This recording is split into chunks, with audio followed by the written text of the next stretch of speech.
Here I have TECNO Pova 5 Pro, and today I'm going to show you how to insert SIM card and SD card into this device. So firstly, you should get yourself this kind of tool with which you can eject SIM card and SD card slot. So firstly, you should remove cover. Here you can find this slot. So all you need to do is to just put this tool inside this hole next to it, slightly press it, and the slot pops out. So here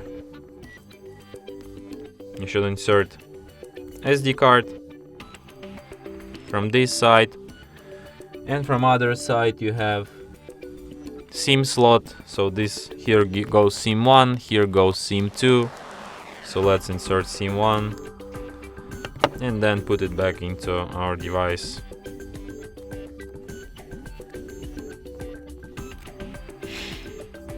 And as you can see, it immediately requires PIN code to my SIM card, which is the proof that SIM card is detected. So let's enter it. And there's also a notification appeared indicating that SD card found, tap to setup, which is the proof that SD card is also detected. And that's it. Thanks for watching. If you find this tutorial useful, don't forget to hit that like button and subscribe to our channel.